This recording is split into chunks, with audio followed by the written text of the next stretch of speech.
This episode is proudly supported by Pepe Sayer Australian Cultured Butter, batch churned from single origin cream. We've got a culturing process, a fermenting process, an aging process. So the butter will taste very different than, I guess, the average supermarket butter. I like to say we make butter makers butter. Like, this is the sort of butter makers would like to eat, simply because of the slow process in which we ferment and age and get the flavour into it. You know, the natural fermentation that gets all the flavours into the cream, and then once you churn it, you end up with this really rich, flavoursome butter that evolves and changes because it's a live culture that's in the butter as well. For more information, go to pepesayer.com.au. I love working with the Bentley guys. They're incredible. They're actually quite inspiring to see how hard they still work, and it's great insight into why they are and have so many successful restaurants. This is the Deep in the Weeds podcast. I'm Anthony Huckstep. The evolution of the culinary landscape has been extraordinary, but sometimes that evolution has seen the decline in other offerings as the industry changes shape. Great brasseries of the past built an amazing foundation for the current path carvers, but in some ways they got left behind until more recently. Niro Richards is the head chef of Brasserie 1930. Niro, how are you? Very good, thanks, Huck. How are you doing? I'm good. It's good to get you on the show. You're part of a very exciting new restaurant with one of Australia's best groups. How are things going there? Yeah, they're going really good. It's been very busy, as well as it can be. And working alongside Brent Naden's pretty epic. You see the success, the way they work. Tell us a little bit about Aidan Stevens and Brent Savage. They're, sort of at the helm of the Bentley Group with many venues. What do you have any stories of what it's like working with them? Yeah, they're very hands-on. So you're in constant contact with them. I think we've had a few jokes where I speak to Aidan probably more than I speak to my wife. And I think that goes the same for all the Bentley head chefs. But they're very hands-on. They're very involved. They're also very, very encouraging. So they're quite willing to let you do you, but within the confines of what they want, if that makes sense. The brasserie looks quite extravagant and stunning fit out and amazing looking food. Tell us about what you're doing there. It's super luxe inside the Capella Hotel. Yeah, it's an Australian brasserie. I mean, that's the way Brent sold it to me when he approached me for the role. We're doing sort of whole duck, which are dry aging in the house, making neck sausage out of the legs, stuffing it back in, and then serving it, in a brasserie style, like a large share plate. Lots of dry aged meats to go alongside that. Everything's cooked over ironbark and coal. There's a big wood grill there. So, yeah, it's very exciting. It's very hot. What's it sort of take to pull together something sort of quite extravagant? Give us a sense of the scale and sort of how many staff are involved to sort of deliver this. I think the hotel itself has about 300. The restaurant sits at about 50 staff. Including all the front of house and chefs. Not to mention there's Bentley staff that work in the restaurant as well to come through, and they do almost every service. There's someone from Bentley there. So the presence is felt, which is really good to maintain the standard, right? I think the project started 7 years ago, or something like that, when they took over the Sandstone site. But I think Bentley came on board maybe a year and a half ago. I started November last year. The restaurant didn't open until March, so you got 5 months of preparation. It was still a building site, so you'd walk around with high vis and a hard hat on. And it was very hard to imagine a restaurant, like what was going to come out of there. You're doing tastings on plates that you bring from your house and stuff like that, or you go over to Bentley and do a tasting out of their kitchen there. But it was really good.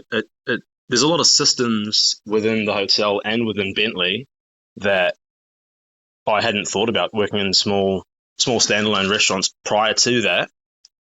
There were so many things that you didn't think about doing. Like I've never written an SOP in my life before, but now I've written maybe 50. Like how to sharpen a steel. Yeah, a lot of procedure. How important are those sort of procedures for what you guys are doing? I mean, I guess they are vital in a sense. It's like writing a recipe, but I wouldn't say that the be all and end all personally. But yeah, I mean, they have to be done so you can train your staff properly, I suppose. How did you get the role for the brasserie? So I've had a lot of friends who have worked for Bentley over the years. Actually, the reason I moved here was one of my friends was working at Yellow. But yeah, Brent's sort of been in and out. You know, we've met each other at restaurants or out drinking, I suppose. Not that he drinks a lot, but my wife ended up being their head pastry chef in 2019. 2018, 2019. So I think 2019 I was at LP's, and they said after that I went in for a chat. I don't know, maybe 2021, just after I left Momofuku. At the time, there was nothing that I was really interested in, but he called me up mid last year and was like, "Hey, I've got something that you might be suited for," and he told me the story, and yeah, the rest is history. I want to explore what you're doing there sort of in detail, but take us back to when you were young. What sort of role did food play for you growing up? Massive. Mum and Dad are such good cooks. So my mum and dad are from Sri Lanka. So yeah, dinner was always rice and curry to an extent, which if you grow up in New Zealand and you go over to your friend's house, that's not what they're having. But yeah, it was really good. They would take turns making dinner every day.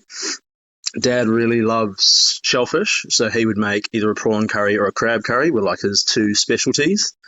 And Mum will do all the chicken, lamb, and beef curries, always with rice, and then some form of overcooked vegetables. So the other components were delicious. The vegetables, they varied in quality, but yeah, it was really interesting.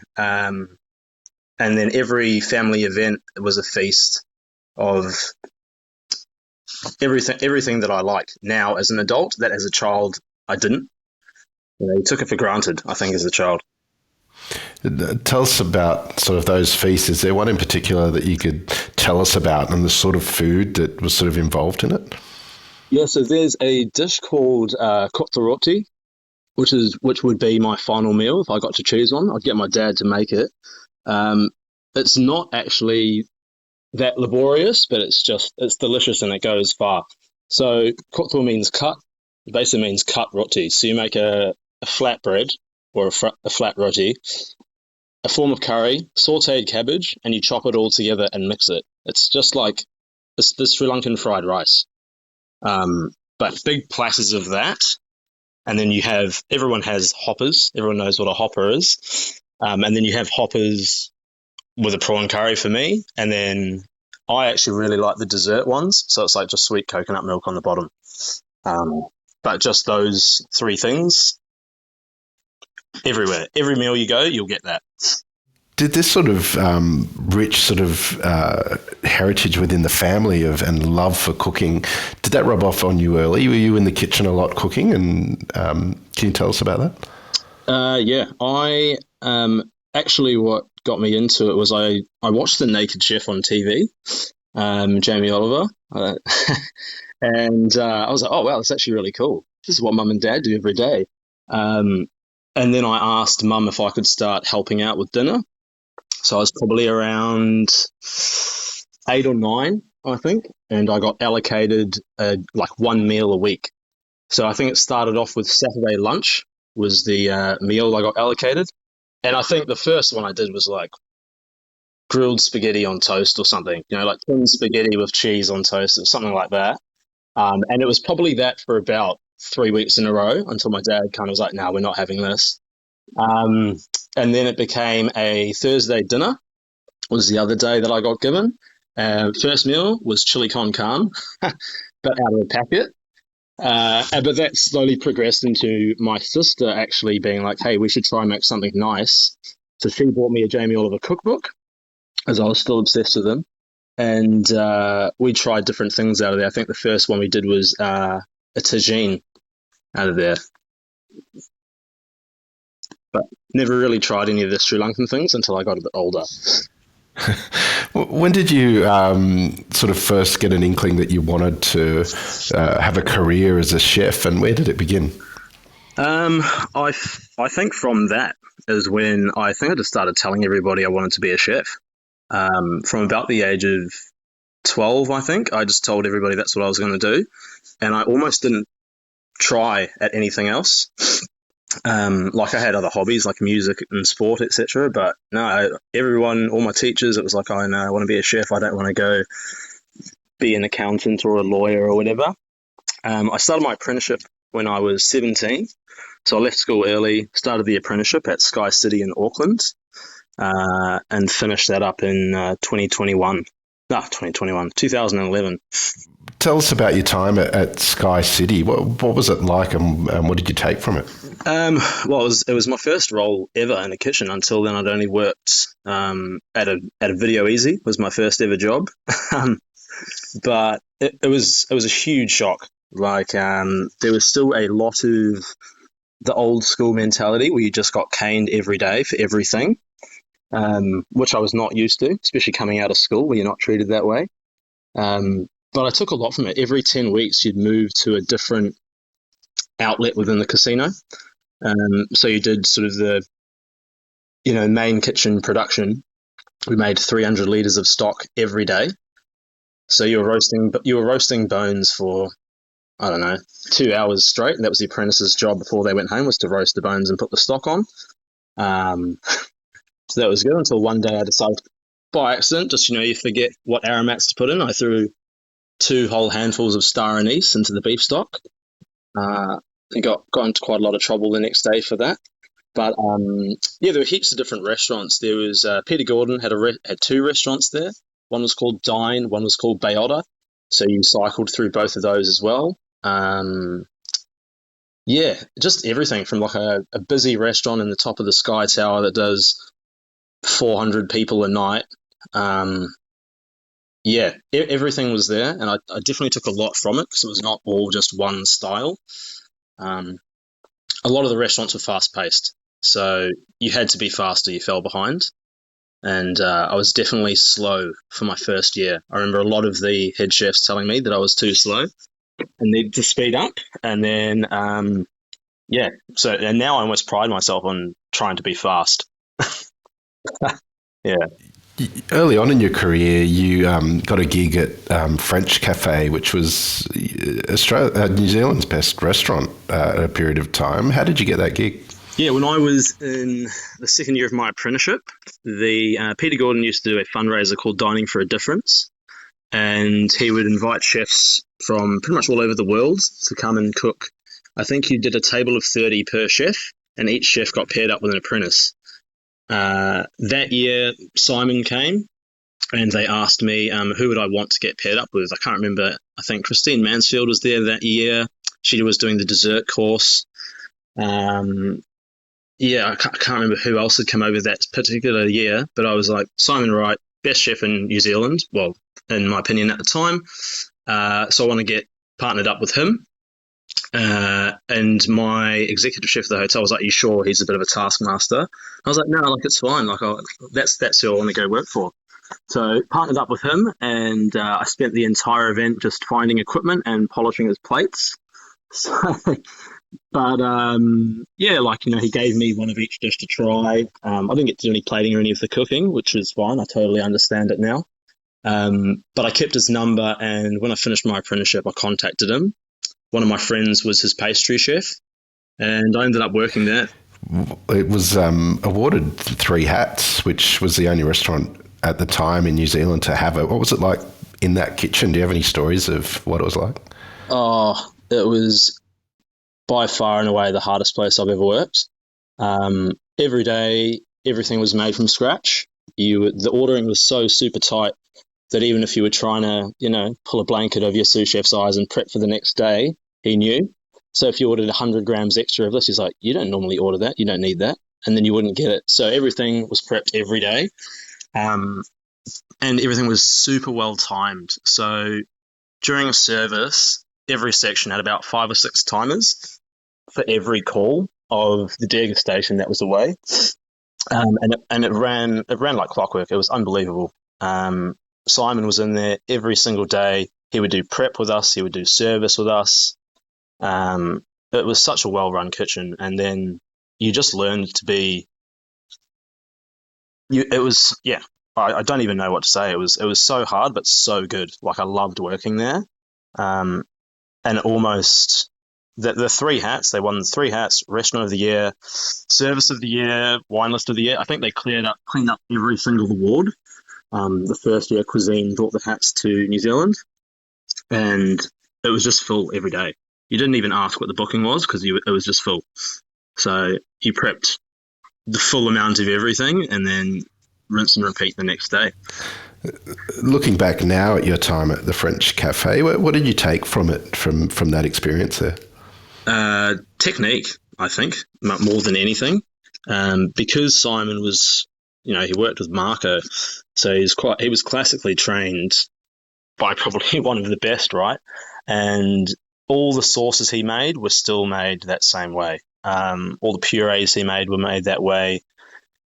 And his style of cooking was it was sort of when Fringlish was a thing, the French-English revolution of the early 2000s. And it was all still like that. I think I took that more than anything because I'm not in contact with a lot of people that work there anymore. We've all parted ways and live in different sides of the world now. So in terms of friendships, not heaps of them, but a lot of technique. And a lot of drive. It opened up my eyes to see what's required to be a good chef. Just from the other seniors that worked in the kitchen. I still remember this one guy, Bain, who ended up leaving, going to Vue de Monde. One day he was so in the weeds that I think he prepped and portioned 40 kilos on John Dory, and it took him half an hour. And it was like the fastest I've ever seen anybody do anything. Like, and I remember asking him, how'd you do that? And he's just like, you just have to get it done. And I was like, yeah, that's absolutely true. Tell us about the move to Australia. What lured you over here, and what was it like for you? Almost a bit of arrogance, I think, lured me over here. Among my friends' circle, I was the only one who'd worked. Well, now I was the only one who'd worked at a 3 hat. So my young, cocky self was like, oh, there's nowhere else to work in New Zealand. I'll go to Australia. Like I said, I had a friend working for Bentley Group. He'd worked at Bentley, and we used to talk about it, how, he'd get caned by Ada for, not doing the puree correctly. And so I came over with the intention of actually working at Yellow. But for whatever reason, I didn't go to Yellow, and I ended up having a dinner at LP's with that same friend who worked at Bentley, and we both were like, this meal's pretty sick. Like, I should just come work here.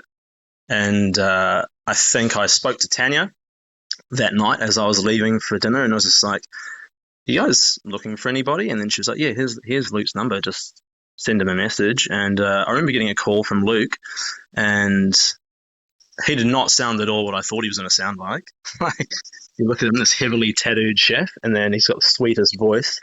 And I ended up working at LP's for 5 years. Tell us a little bit about what it was like working with Luke Powell. As you mentioned, like, incredible chef with an amazing background, former sort of head chef of Tetsuyas as well. What was it like working with him in the kitchen at LP's? Very humbling.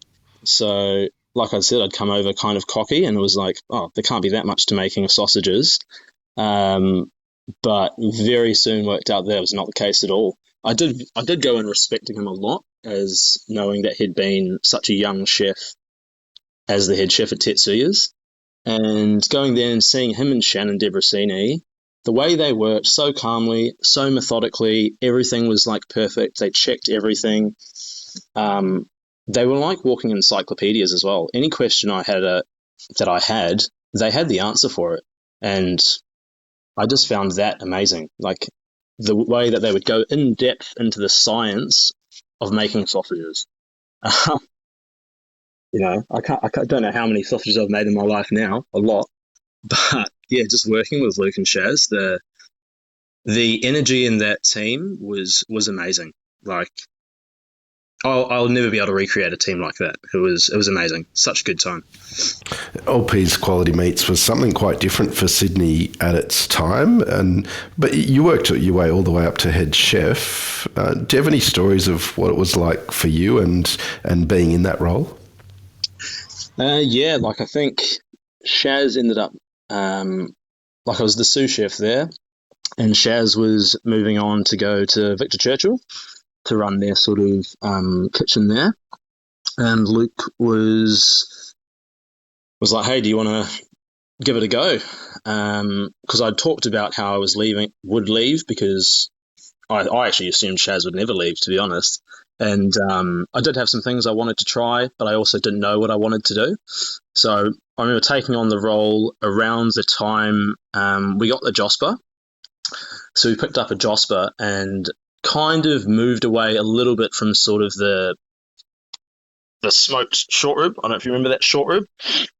But we moved more into just getting steaks and portioning them and selling them by weight every day, and cooking a lot more things out of the Josper, cooking prawns in there, trying to finish the chicken inside it. It was great. I don't know, like I thought I knew what being a head chef was. And even though you still had the backing of Luke, I still made a lot of mistakes. Still was busy trying to be everyone's friend and have everyone like me, and not necessarily directing things the way they needed to be. But Luke was there to be like, hey, you can't be like that. You need to, if you want this thing done that way, you need to make sure it gets done that way. We've had Luke on the show, and LPs has had a dramatic change in the way that it operates and what it does. In 2019, you decided to leave. Tell us about that decision and what your plans were. I didn't really have any plans. I'd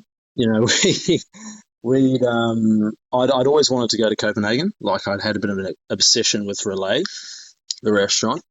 And, Luke had spoken about how they're looking at, moving the restaurant in a different direction, going towards a small goods production, less of a restaurant. And I knew that that's not what I wanted to do. I knew that I didn't want to do production of the small goods, just because while I enjoyed making them in small batches, I didn't really enjoy, there was no service involved. And I think that a lot of the thrill for me was the cooking during service.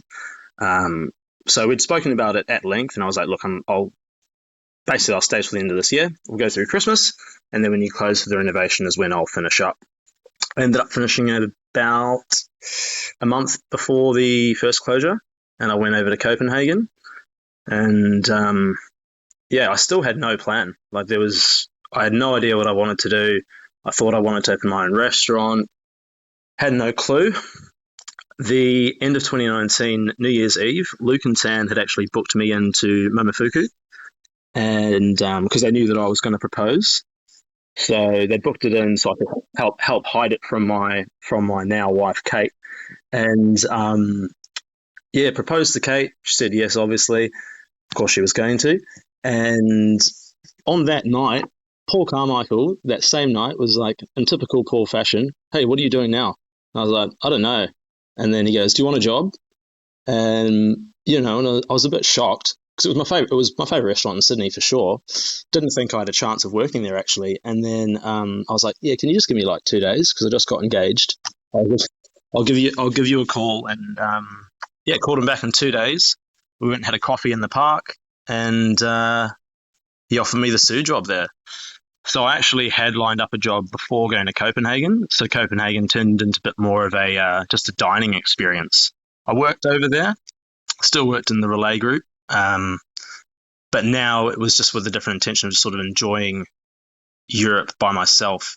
as opposed to going over there potentially trying to get a job. Did the experience in Copenhagen have an effect on you and your views on food? Yeah, it did. It was very brief, and I knew that I wanted to go over there and take something from it. I didn't know what that something was, but I was like, I've got to, this is more or less once in a lifetime for me. So let's make sure I get something out of it. I went over there, and I was speaking to the guys that actually worked at Beast prior to it, and I was like, how do you guys do this fresh cheese every day? I want to learn that. And only the sous chefs and the head chefs made the cheese every day. No one else was allowed to do it. So they said, hey, look, you can come watch us and stuff, and that's fine. You've probably got the experience to do it. And I would go and watch them, and they'd make the burrata in this 80 degrees boiling water. Like, it was so hot. I couldn't do it. I might have watched and learnt the theory behind it, but I couldn't do it. So I was doing that, and at the same time, there were two chefs working in the butchery there who had contacted me prior to coming over when they found out I was coming to Relay. And they were like, we went to LPs a few years ago. It was great. Can you come see us? And I went and spoke to them, Pete and Carol, the two boys there. And I actually ended up working in the butchery there. So they got whole pigs in every Tuesday and broke it down so meticulously, more so than we even did at LPs. They'd break the animals down into, a prosciutto, a copper, a belly, and then they would take various different muscles out and use them for their charcuterie that they had in their cave. But every single piece of meat was cut lean. All the sinew was taken off. It was separated out into hard fat, soft fat, lean meat. And then you had another container, which was, I still think looked disgusting, but it was all the glands, the blood, veins, silver skin. So all the fascia. So it was all the things that you probably would just throw in the bin. They kept all of that, and they used to confit it down with spices. And it's called ciccioli, and you would just spread it on bread and eat it. But it was zero waste. The bones were used for stock. Nothing went to waste, and that really solidified me going like, I need to do this somewhere or somehow, or this is how restaurants should operate. You mentioned the conversation with Paul Carmichael and getting the job with Momofuku not long before the pandemic hit. What was it like being at Momofuku during that period of time? Yeah, it was strange because COVID had already started in the world.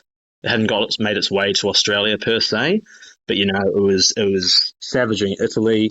Actually, when we were in Copenhagen, we were making jokes about Italy and how they were getting ruined by it, but it hadn't made its way to Scandinavia. And then I left Copenhagen, came back, started at Momo, and I remember me and Luke Powell having a chat about it, and we were like, "Nah, it's just another virus. It'll be fine." But working at Momo, Paul actually he got pneumonia a few years ago, and it scarred his lungs. So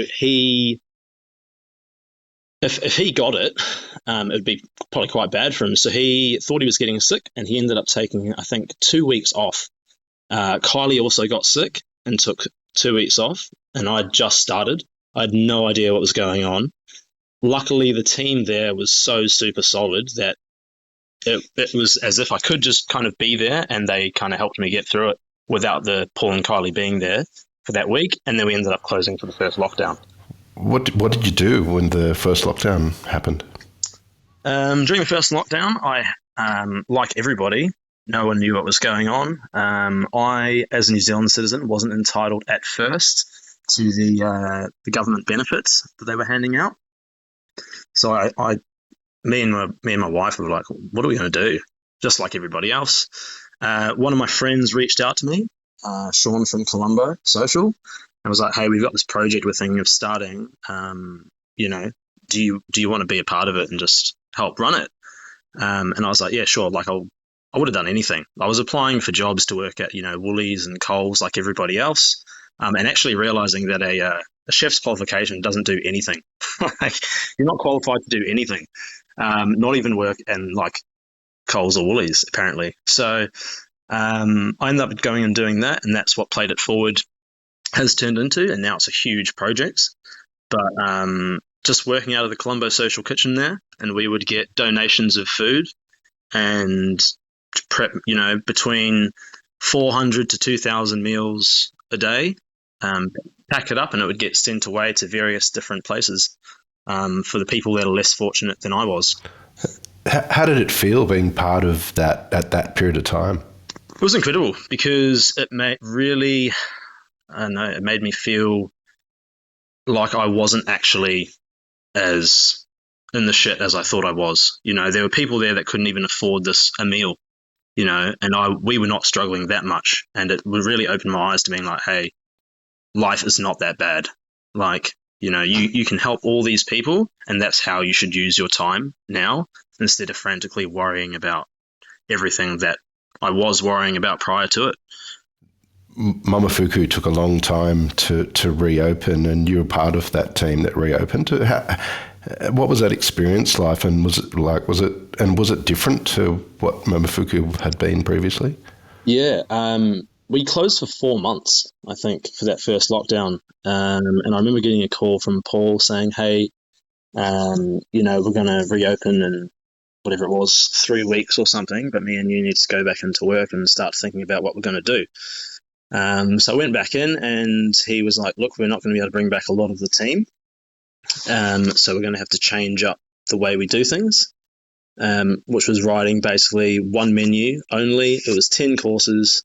There weren't many front of house staff coming back, which I'd found out. So there was going to be the chefs quite heavily involved in the service, not just the cooking of the food. So we got to, run food, learn how to set a table properly, clear plates, take drink orders.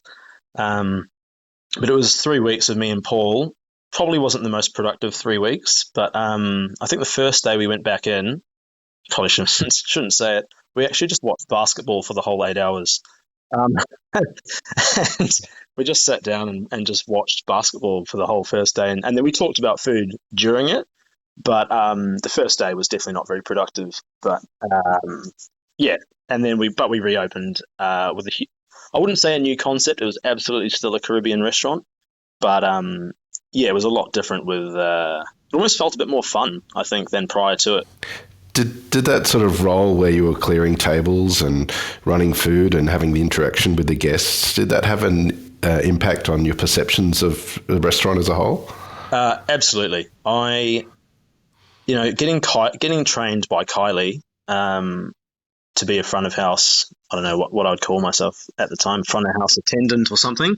But yeah, having Kylie train me to do those things was a real privilege. I actually said that to her last night.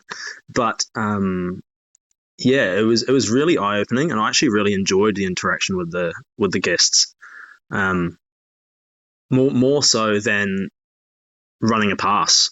Running a pass, you're sort of like, hey, hello, how are you? You're talking to people, but actually being able to drop the food off, explain it, talk to the guests, and then, have a bit of banter as you're clearing their table or as you're resetting them, and, you pick up little habits that people have, and it was quite cool. I actually really enjoyed that aspect of it.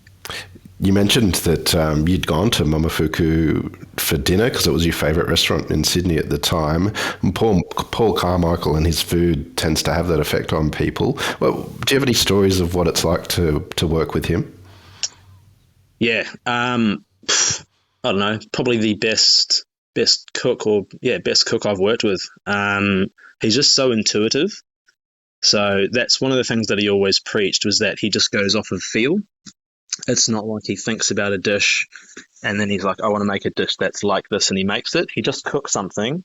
If it tastes good, then he'll make something else that tastes good and then see if they go together, which was a much more freestyle way than what I thought. Like, he's very methodical in the way he thinks about things, but the way he cooks was all about feel. And maybe that's why his food tasted so delicious, is because there wasn't so much thought behind it. He was just going off of what he felt was good, and then he made it, and pretty much every time it was delicious. So and it definitely took a while for me to get used to that, because he would say, "Hey, Niro, I want you to make this thing," and he'd give you almost no direction. He would just tell you he wanted, something to taste sweet, but you could make whatever you wanted. But he wouldn't give you any other direction than that, and it took me a while to work out, okay, so he wants me to actually make this thing that he's going to put with another thing that he's made that we might then pair with something else. But yeah, it was very eye-opening, and I could see why the restaurant was so successful because of the way that him and Kylie ran that place. As we all know, the lockdowns continued and Momofuku had a lot of closures, and you reconnected with Shannon Debrasini, who had been at LP's Quality Meats. What was that experience like? Yeah, so my wife had actually ended up working at Victor Churchill during the first lockdown, because she knew Shaz through me at LP's, and I think we both, the second time round again, were like, hey, let's see if Shaz has got anything. And just by luck of the draw, he pretty much had no chefs. So he was like, yeah, absolutely, come up. I need someone to do the charcuterie and the terrines, because he couldn't do it all by himself. And so me and my wife ended up both working there during that lockdown. But Kate was, I think, 7 months pregnant, I think, at the time. So she was doing sort of one day, and then I would do, the full 5 days. But it was so good just reminiscing about LPs of the Shaz. We'd just be in there making sausages like we used to. It was more fun. It was like hanging out with my mate again. What did you learn about sort of the art and craft of charcuterie and terrines during your time there? Yeah, we didn't do so much of it at LP's. So at Victor Churchill, it was more about the technique of like patés and the parfaits, and seeing how much liver you go through to make all of those terrines. But it was great because it almost has become like a cool thing. Like everyone started doing it again. And so to be doing that, I guess, as the trend was rising in and around the world again, was quite good. I hadn't really thought that much about the terrines before, and then seeing the process behind it and how many days it does take to make a good one. Yeah. You mentioned, being a head chef at LP's Quality Meats and sort of the lessons that you were learning continuously. How different are you now in the head chef role at Brasserie 1930? I think I'm probably more calm than I was. Maybe that just comes with being older and you have children, and your children try your patience, so you kind of have more of it. But I think I'm definitely a lot calmer. I'm a lot clearer with what I actually want and how things to be. I don't know. I hope that I've grown, and I hope that my team would say the same. I always wanted to be fair. I think I always wanted to treat everybody the same way, regardless of how I felt about them. Whether I liked you or didn't like you, you were always going to get treated the same way. And I think Luke was very good at that, where, he was the same with every single person. Just being kind, I think, was quite important, and it is quite important now, but at the same time being firm. Well, you're part of an incredible restaurant in a group that continues to deliver the most extraordinary restaurants. What do you love about what you do? I love the cooking. I know that at some stage my body's going to fail me, as you get older, and I'm not going to be able to do it the same way I once did. I even find that now when if I'm cleaning something, I'm like, oh, my back's quite sore. But I love working with the Bentley guys. They're incredible. They're actually quite inspiring to see how hard they still work. And it's great insight into why they are and have so many successful restaurants. Well, Niro, it's an absolute honour to have you on Deep in the Weeds today to hear just a part of your story. Best of luck with the Brasserie, and keep in touch, and we'll catch up again soon. Thanks, Matt. You too. This is the Deep in the Weeds podcast. I'm Anthony Huckstep. Stay tuned as we take a deep dive into the lives of the incredible people who ply their trade in the food and hospitality sector. Special thanks to executive producer Rob Locke for making this all happen. Follow us on Instagram at Deep in the Weeds Podcast, or email us at podcast@deepintheweeds.com.au. Stay safe and be well.